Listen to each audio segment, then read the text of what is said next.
Hey everyone, welcome back to System Shogun. Today I'm going to show you how to use Azure KeyVault to securely store your API keys and manage secrets in your cloud applications. Specifically, we'll be working with Azure AI Translator service. And the idea is to show you a different way than the traditional one, which is using the secrets directly, the secrets from the service. And we're going to take a slightly different approach, and we'll be using KeyVault to store our secrets, and we'll be regenerating secrets and storing them in KeyVault as well. So to get started, let's first create a resource group for this demo.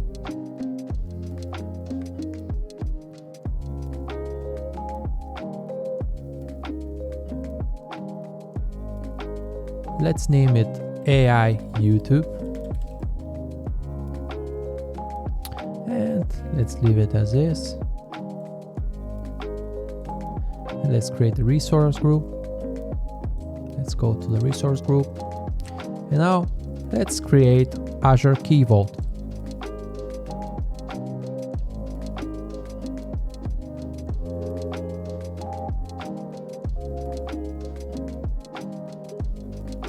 Let's name it KeyVault and use some random digits because it needs to be unique across Azure. Let's click review and create. Okay, our KeyVault is now created. Let's check it out. One thing we need to do is, because if we go to secrets, you see that you don't have access to create any secrets. And that's because you need to add your user account as a KeyVault administrator here. To do that, go to access control, add row assignment. Let's add KeyVault admin, members, and choose your user account here.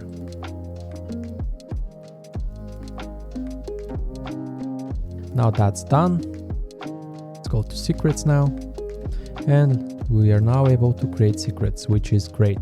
Let's go to our resource group. And let's look for translator. And this is what we want. Let's create this. We will use the standard pricing tier and we're good to go. So basically what this service does, it's providing AI translation services. So you can translate from any language to any language. You can translate documents. So we have our service created, and now let's go to the resource group again. We have both of the services that we want, so we're good to go. So now we need to create a function app. To do that, make sure that you have Azure Functions Core Tools installed so you can use the CLI and follow along. So let's create our function app using the following command. Let's go to here and let's use cursor. Okay, so here is our new app. Now we need to create two functions. Let's first create the one that will regenerate the keys. Let's name it KeyVault HTTP regen because we'll be using HTTP triggered functions for that. To save time, I'll copy the code. Here is the code and we'll add the usings here, but we also need to install them. So I'll just copy the NuGet packages as well. So we need Azure Identity, Resource Manager, Cognitive Services, and KeyVault. Now we need to fill in the subscription ID, resource group name, account name, tenant ID. So let's do that. Yours will be different, so make sure if you are following along, to get yours. So first is our KeyVault. Let's take the URL of our KeyVault, so our endpoint, which is here, and let's put it here. Then the subscription ID, the resource group name,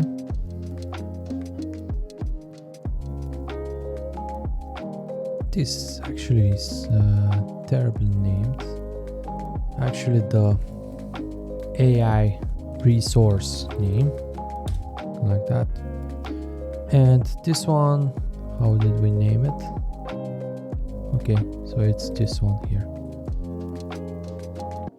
Now the tenant ID, this right here, KeyVault secret name, and let's actually create the secret to save time. Okay, so we have AI Translator secret here, and I think we are good to go. Let's go to our AI Translator. What we are going to do is, by default, you can use these keys here, but it's better to use KeyVault because it's way more secure. You can use Enter ID, way more granular in terms of settings and security configuration. The idea is to get the key and put it in KeyVault, and when we regenerate the key, we'll do that using an Azure function to put the new key again in KeyVault, and we'll be using KeyVault to get the key and not from here. Let's run this. We'll use function start. Here's our endpoint. Let's try this. Go to keys and endpoints. So here is our key.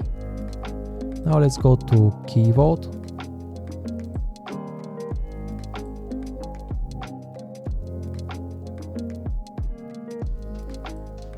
And take a look at our current version. It's the same value. If we take a look again, you see that the older version is the one that I've created initially with secret value 1234. This part is working. Now what's left is to create an Azure function that will translate text for us, and for that it will take the key from KeyVault instead of using the endpoint and the keys from Azure AI Translator. Let's create a new function, name it Translator AI, and bam, this is our code. So what this function is doing, it's responsible for translating text. In our case, this is hello world, and we'll be translating that to Bulgarian, to my native language. And for that, we're using KeyVault to get the key. So we're not getting the key from the AI Translator service directly, but we're using KeyVault. So we are getting the secret, which is named key, and we're using that key to make a call to the AI Translator service. So let's see if this works. Let's run this again. Okay, let's hit our endpoint here. Okay, so we get the translation. Let's now regenerate the key. Okay, so the key has been regenerated. Let's now check our function. Let's try translating again and see if it will work with the new key. And it does. So what we did in this video is we saw how we can use KeyVault to store our Azure services secrets. So in this case, we stored the keys from AI Translator into KeyVault instead of using them directly through here. Using KeyVault helps by allowing us to granularly configure everything related to settings and access control. We can use managed identity, and we can be sure that our secrets are safely stored and encrypted in there. Thanks so much for watching this video, guys. I hope you learned something today. If you liked the video, make sure to like, subscribe, and share it with others. Until next time, keep being this awesome. System Shogun out.